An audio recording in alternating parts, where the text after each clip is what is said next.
Bonjour, le cours qu'on fera ensemble, ce sera sur Purim. C'est marqué dans la Megillah, Im ala hamelech tov yekatev le'abedam.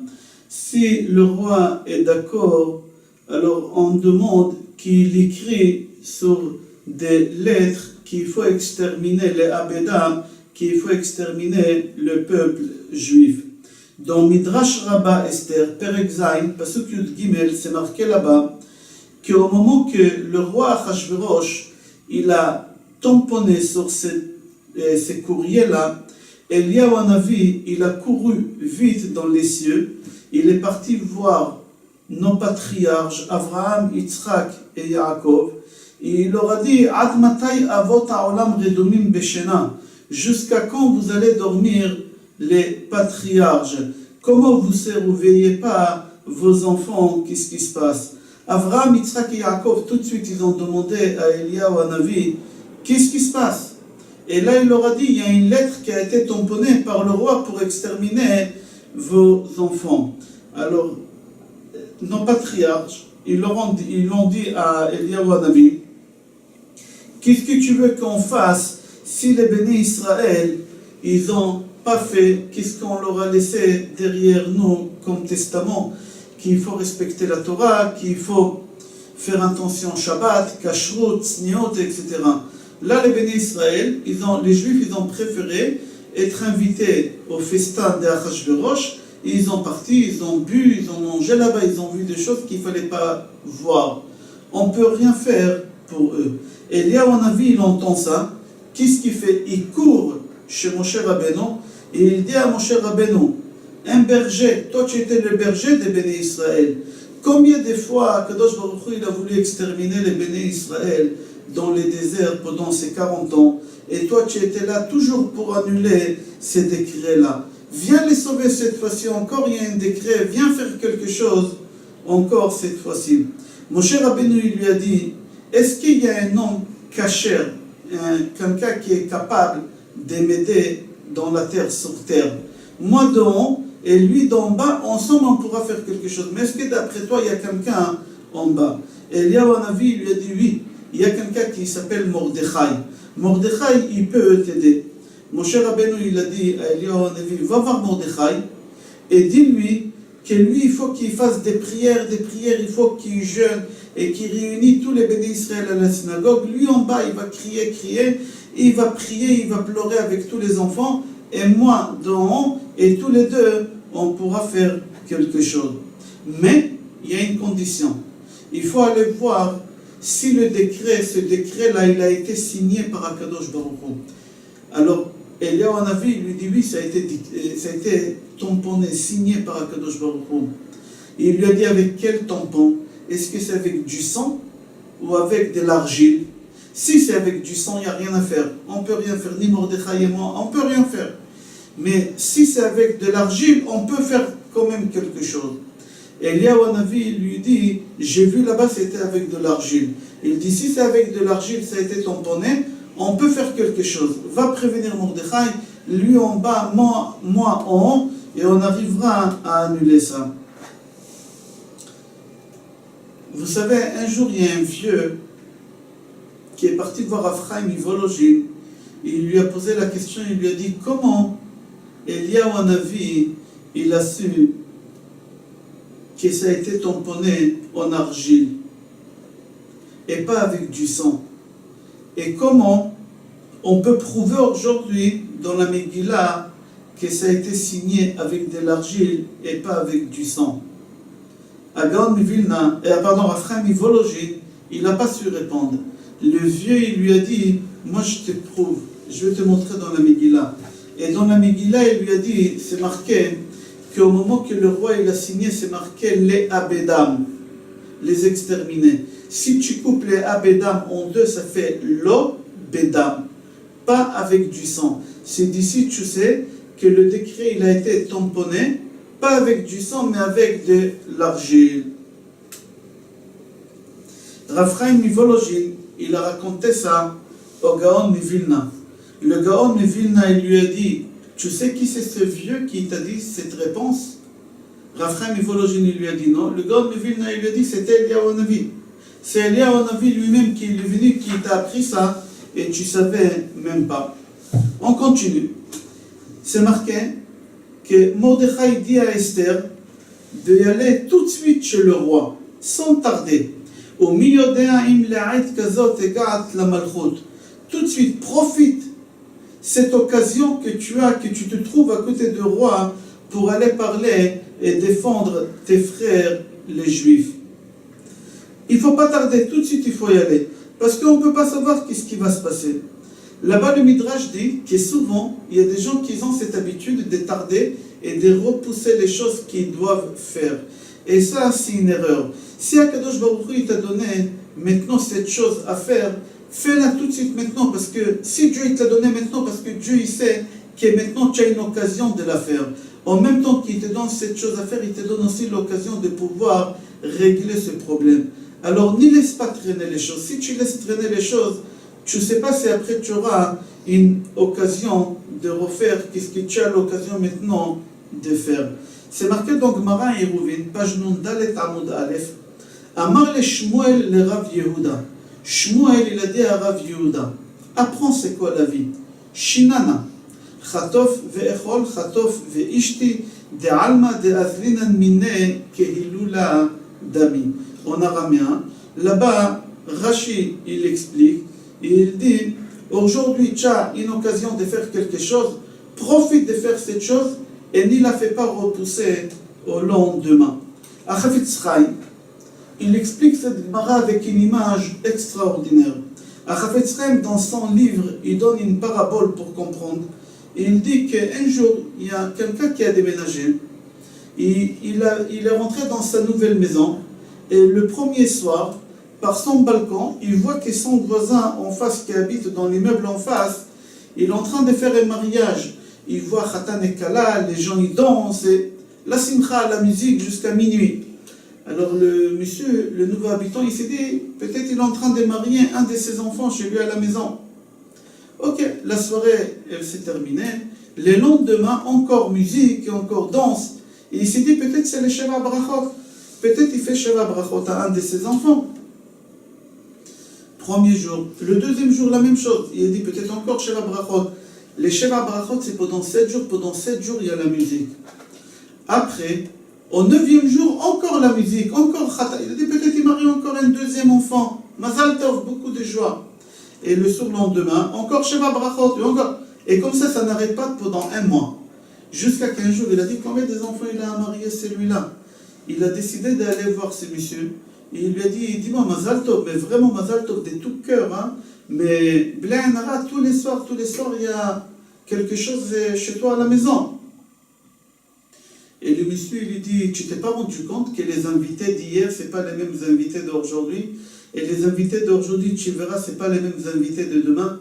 Les Khatan et Kala d'hier, c'est pas les mêmes d'aujourd'hui, et celles d'aujourd'hui, ce sera pas les mêmes que demain. Tu t'es pas rendu compte? Il lui a dit non. Pourquoi? Il a dit parce que ma maison, c'est pas une maison. C'est une salle de réception, tout simplement. Tous les soirs, il y a un mariage, tous les soirs, il y a une fête. Je travaille tous les soirs. Alors sache que les gens qui ont dansé hier, les personnes qui vont danser aujourd'hui, ça ne sera pas les mêmes personnes.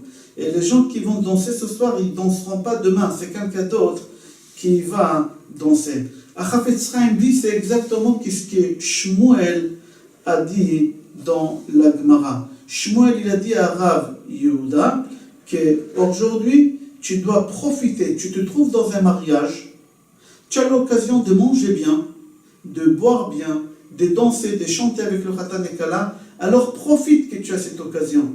Pourquoi? Parce que demain, tu ne feras pas parmi ces nouveaux invités, ça sera un autre mariage, ça sera autre chose. C'est pour cela, ce monde-ci, ce monde bas, c'est une salle de mariage. Quand tu arrives dans le monde ici, c'est comme si tu rentres dans une salle de mariage. Quand tu arrives dans une salle de mariage, au début du mariage, tout brille, tout propre, tout est ordonné, tout est bien, extraordinaire, magnifique, un plaisir de rentrer. Mais plus la soirée elle avance, plus la salle, elle devient sombre, sale, on baisse les lumières, les gens ils salissent par terre, ils mangent, et il y a la transpiration qu'elle commence à sentir dans la salle parce que les gens ils dansent. Il a dit exactement la vie de l'homme, c'est comme ça. Quand tu viens ici sur terre, tout va bien pour toi. Tes yeux brillent, ton regard magnifique, tes mains ils sont très forts pour lever, tes pieds pour courir. Tout est rose pour toi. Mais avec l'âge, plus tu avances, plus ça devient sombre. Les lumières s'éteignent. Tu n'arrives plus à lever. Tes pieds n'arrivent plus à porter ton corps. Et ça change. Et c'est exactement comme la salle de mariage. À la fin de la soirée, tous les invités partent. Et les seules personnes qui restent les dernières et qui s'en vont avec les enveloppes, c'est le Khatan et Kala. Aussi la même chose, à la fin de la vie de l'homme, il laisse tout ici. Et il partira seul. Mais il prendra avec lui que ses bonnes actions. C'est ça qu'est-ce qu'il a dit Shmuel à Rabbi Yehuda. Cette vie-là ici sur terre, c'est comme dans une salle de mariage. Tant que tu as l'occasion de profiter, de danser, de manger, de boire, profite parce que tu ne seras pas de quoi demain il sera. Si Akadosh Baruch Hu, il t'a donné l'occasion de faire aujourd'hui quelque chose, fais-le. Si tu as l'occasion aujourd'hui de donner la tzedaka, donne la tzedaka. Car aujourd'hui tu as la possibilité de donner la tzedaka. Peut-être demain tu n'auras pas la possibilité, si aujourd'hui tu as l'occasion d'étudier, d'aller dans un cours de Torah, va dans un cours de Torah, va savoir demain qu'est-ce qui va se passer. Tu ne pourras pas y aller au cours. Profite de chaque instant, profite de chaque occasion que tu as. Et il ne faut pas les laisser pousser au lendemain. Dans Yalkut Shimoni, dans Esther, Remez Taf Taf Resh Nun Zain, c'est marqué Beota Sha'a Alach Umtsao le Mordechai Shaya Yoshev Berosh Etinokot. Dans Yalkut Shimoni, c'est rapporté qu'au moment que Haman il est parti voir Mordechai pour s'expliquer avec lui pourquoi il ne danse pas, pourquoi il ne se prosterne pas devant lui, il a vu que Mordechai il était assis avec des centaines de bébés, des centaines d'enfants. Et tous les enfants pleuraient. Et leur bouche, ils sentaient mauvais. Pourquoi? Parce qu'ils ont jeûné. Et il les a comptés. Le Midrash dit qu'Haman, il les a comptés. Et il a trouvé qu'ils étaient là-bas 22 000 enfants qu'ils ont jeûné et qu'ils ont pleuré. Tout de suite, il les a attachés avec des chaînes. Et il a mis des gardiens.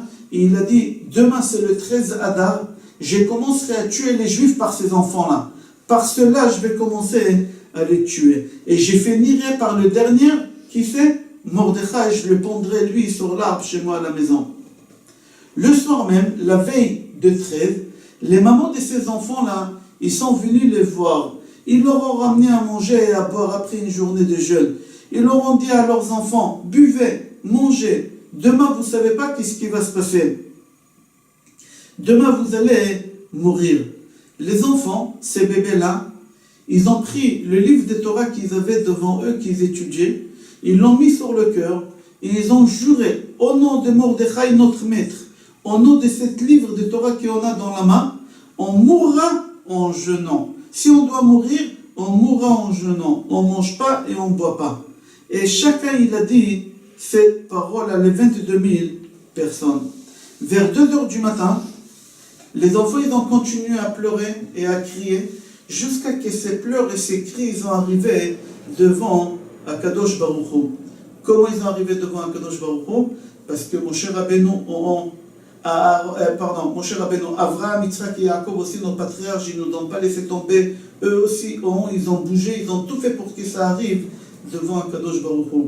Et là, Akadosh Baruch Hu dit aux anges, j'entends des enfants pleurer, comme des brebis, comme des moutons, comme des béliers, j'entends pleurer. Moshe Rabbeinu, il a sauté sur l'occasion, il a dit à Akadosh Baruch Hu, c'est pas des moutons, c'est pas des petits brebis, c'est pas des chèvres, c'est des enfants, c'est les bébés juifs qui ça fait 3 jours qu'ils ne mangent pas et qui ne boivent pas et qui ne dorment pas. Ils sont attachés avec des chaînes de fer. Et demain, on va les égorger comme des moutons. Et demain, les goïms, ils vont être joyeux de faire une chose pareille. Qui c'est ces goïms? Ces goïms, toujours, qui parlent de mal de toi, qui ils font des choses horribles. Comme ça, mon cher Rabbeinu, il a dit à Kadosh Baruch Hu. Le Midrash dit, Miyad nitgalgilu rachamav shel Kadosh Baruch Hu alehem, Kadosh Baruch Hu, tout de suite, il a eu de la pitié pour eux. Il a cassé le tampon, que les papiers ils étaient tamponnés avec de l'argile. Il a déchiré ses courriers et tout de suite, il a fait en sorte que tout ce que Haman voulait faire, tout a été annulé et retourné contre lui. Chachamim, ils ont dit sur ça, Afilu cheref chada munachat al tzavaro shel adam, al yityaesh min harachamim. Même si tu as une épée, qu'ils ont commencé à couper, ils te menacent qu'ils vont t'égorger. Ils ont commencé, il y a du sang qui coule. Il ne faut pas baisser les bras. Il faut toujours avoir d'espoir. Il faut toujours prier à Kadosh Baruch Hu. Ça, qu'est-ce qu'on voit de l'histoire des Purim avec ces enfants-là. Jusqu'au dernier moment, 2h du matin, demain matin, ils vont commencer à massacrer tous les Juifs. Non, ils n'ont pas baissé les bras, ni ils ont mangé, ni ils ont bu, ni ils ont parti dormir. Ils ont continué à faire la prière. Dans Yerushalmi, Gemara Brachot Pashtet Amud Aleph, c'est rapporté là-bas plusieurs choses différentes à Mavdil entre Akadosh Baruch Hu, le roi des rois, le roi du monde, et un roi des chairs et du sang. Et un de toutes ces choses qui ramènent pour dire la différence qu'il y a entre les deux, c'est qu'un roi des chairs et du sang, c'est possible que des fois, au dernier moment, il ne peut rien faire pour la personne. Mais Akadosh Baruch Hu, jusqu'au dernier moment, il peut toujours faire quelque chose.